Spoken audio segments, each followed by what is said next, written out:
Hello. So today we're going to learn about thalassemia.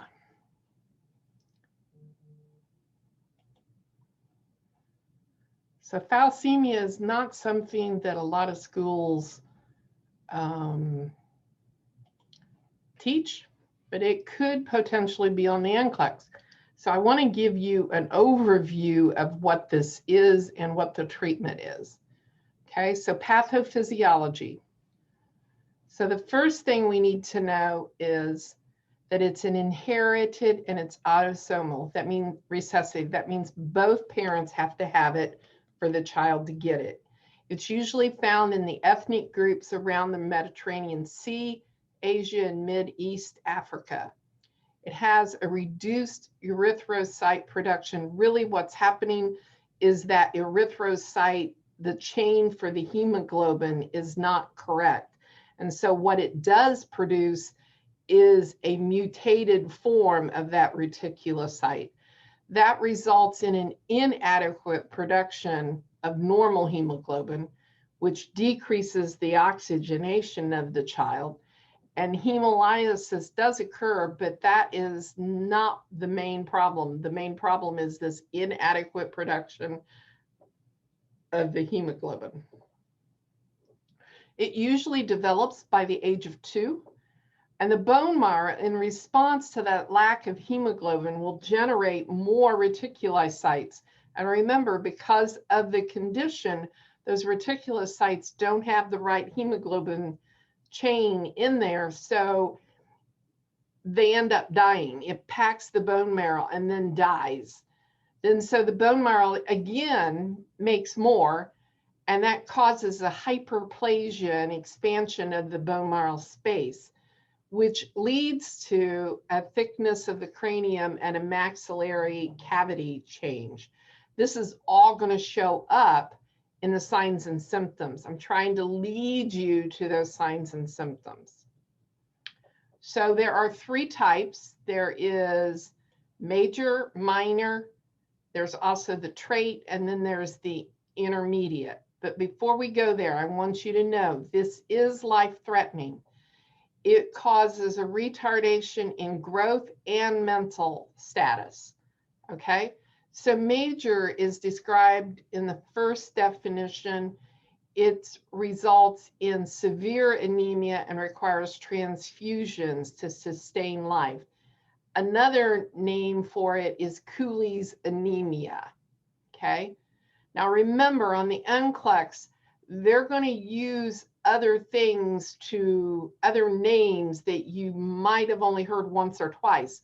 So that's the reason I'm giving you other names for this, so that you know what I'm talking about or what they're talking about when they ask you a question. So minor is asymptomatic in the silent carrier case. The trait produces a mild microcytic small cell. Micro means small, cytic means cell, small cell anemia. And then the intermediate is manifested by a splenomegaly, and it's moderate to severe anemia. So signs and symptoms.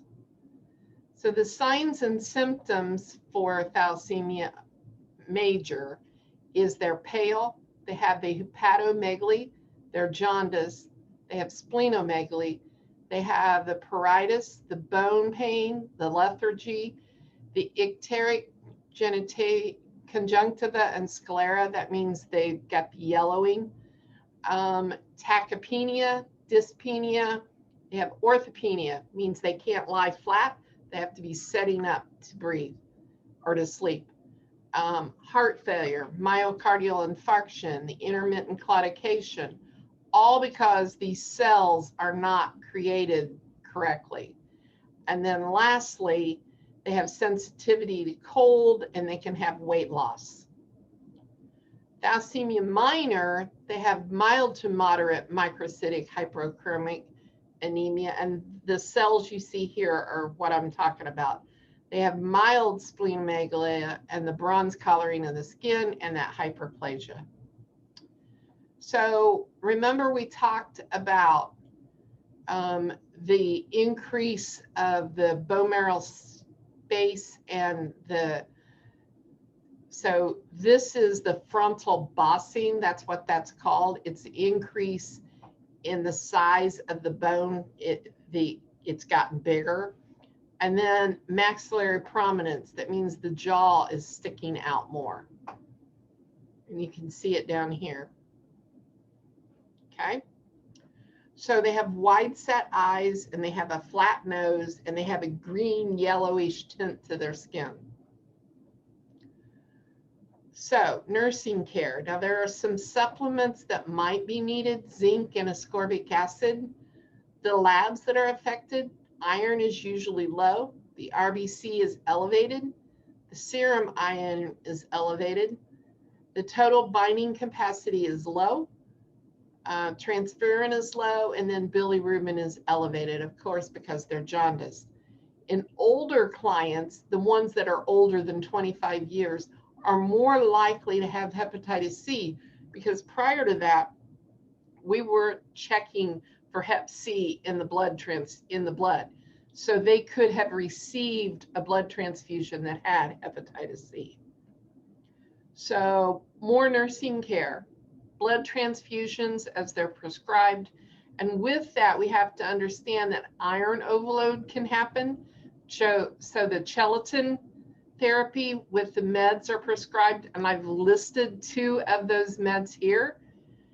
And these are used to treat and prevent organ damage from the elevated levels of iron caused by so many transfusions. So other things that we need to know about these is the diagnostic test. There is a newborn screening, there's blood smears, and then the hemoglobin electrophoresis.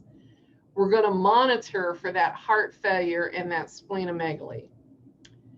If the child has a splenectomy, we're going to provide instructions to the caregiver, probably the parent, about reporting signs of infection due to the risk of sepsis. And then also instruct them on the need for meningeal, coccal, and pneumococcal vaccines in addition to the annual flu vaccine. And then provide genetic counseling for the parents. If they have one, it's likely that they could have another. So the most likely cause of death for thalassemia is cardiac complication. It's up to 71% chance that that's how they're going to die. Okay, I hope this has helped. This is a general overview of thalassemia. It gives you good information. Hope to see you soon. Bye-bye.